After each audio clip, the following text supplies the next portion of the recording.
Jamal Murray and Donovan Mitchell were quiet last night compared to the offensive outburst we'd seen earlier this series. Murray finished with 17 points on 7 for 21 shooting from the floor, but escaped with the win. Mitchell had a team-high 22 points, but also had a late, costly turnover. So, Shannon, what letter grade do you give Murray and Mitchell for last night? Skip, I'm going to start with Mitchell first. I don't know how he gets a passing grade. 2 points in the fourth quarter.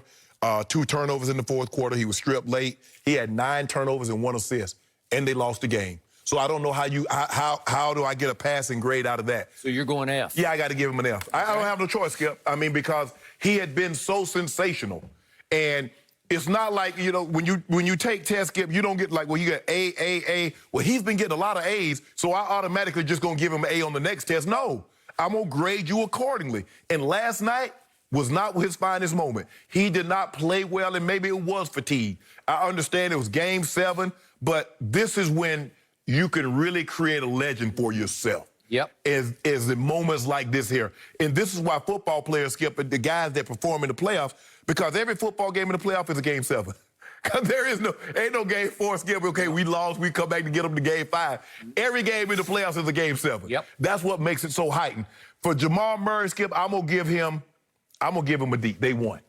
That's the only thing passing I can give him. Because you look at a guy, Skip, he was averaging about 20 points in the fourth quarters.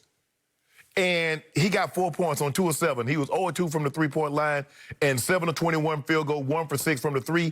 And, Skip, I still believe it was a mistake in a situation like that. You pull that ball out and you make them foul you. And so I believe that was a mistake. It didn't end up costing them. But so I'm going to give him a D, and I'm going to give Donovan Mitchell an F. Okay. I start by saying how much I love both these young men. And they put on a show of shows for 6 games. But the stage got too big for both of them in Game 7. And I was highly disappointed and deflated about both their performances last night. I'm going to go D and D. I can't go fail because they both had their moments that would raise them above a flunk grade. So let's go Donovan first, and I told you to start the show. When you have 9 turnovers and 1 assist, you get D as in disqualified on that right there. But at least you had a flurry that helped get you back in the game. They were down 19 with a minute gone in the third quarter, and at least you had something to do with the rally. And you did make 9 of 22 shots, even though you're only 2 of 8 from 3. Right. But I'll give you that much. And you did have 1 basket with 2.5 minutes left when he drove it and sort of right hand scooped it up and in. I'll give you that. So I'm going to give him a D. But I also reiterate what I said to open the show.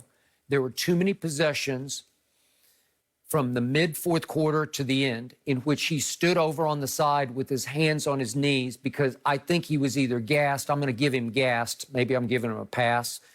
But you have to go get the ball from Mike Conley Jr.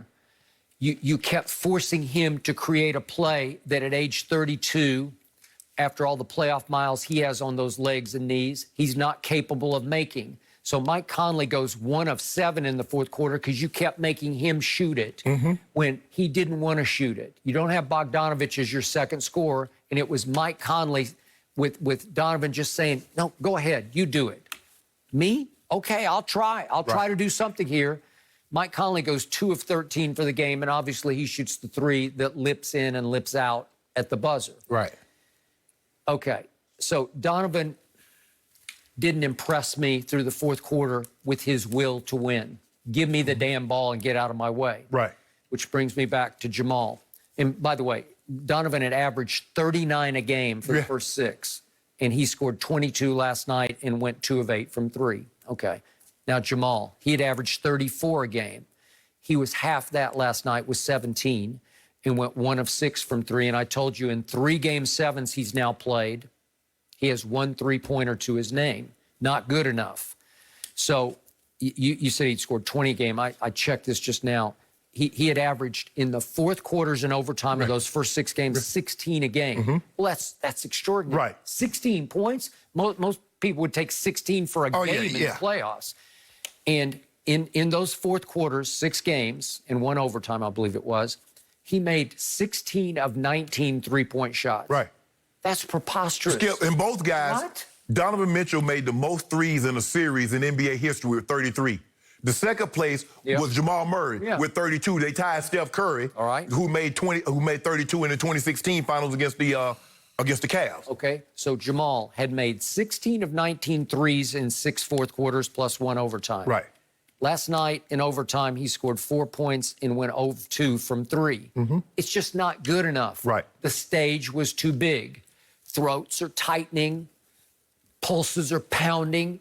It's Game 7, and this is a new deal. And even though, Skip, it's in the bubble, you're in prime time.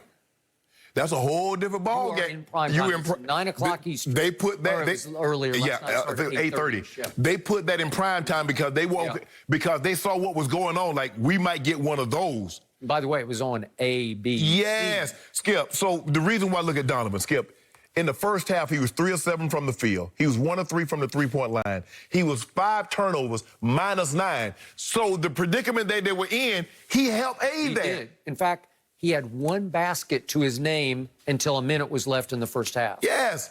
So, Skip, that's not good enough. You're the leader. You can't have that. No. And especially you see Conley struggling. You see Ingles struggling. You see O'Neal struggling. You have to say, you know what, guys? I got you.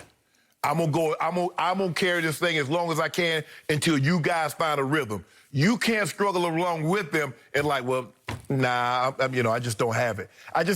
You expected more, Skip, but the 9 turnovers with the 1 assist, and they lost, Skip. If they had won, you could possibly give him a C because at the end of the day, the objective is to win the game. But, Skip, you have 9 turnovers with 1 assist, and you shoot 9 of 22 from the floor? I can't give you no passing grade with that one. Okay. All right. And speaking of those turnovers, could we one more time see the 9th and last turnover and how Donovan reacted after the turnover? Because I had a big problem with this, if we could please see it. He tries to drive it right on Gary Harris, who jumps it and pushes him back to his left. Then he spins, and Gary Harris pokes the ball free. Jamal's got it.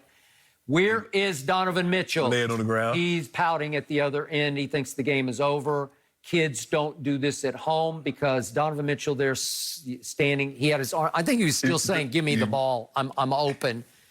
You have to jump up and chase the play. If you had chased the play to the other end, maybe if you got to the top of the circle, when Rudy comes up with the missed layup rebound, maybe Rudy sees you first instead of Mike Conley, and you do have the ball, and you have 2.5 seconds to dribble it 3 times and shoot a long-distance jump shot to win it. He should have just kicked this ball. Murray should have just passed this ball to Gary Harris and let time run out because they wouldn't have been able to get it. I told you how I felt about that. If you were sure you got it.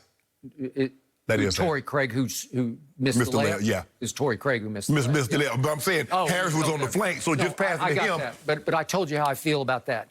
If you have a 2-on-1 and you are dead solid sure that he is going to dagger dunk it, because that's going to put you up 4, then go for it. Go for it. But you better be sure that you got it, because you don't got it, because it's Game 7, and Torrey Craig leaves it a little short trying to lay it in off the glass. I see about. I wouldn't want to chance that. But as you mentioned, with what we had seen from these guys in the previous, now Jamal Murray hadn't been as consistent as Donovan because there were a couple of games.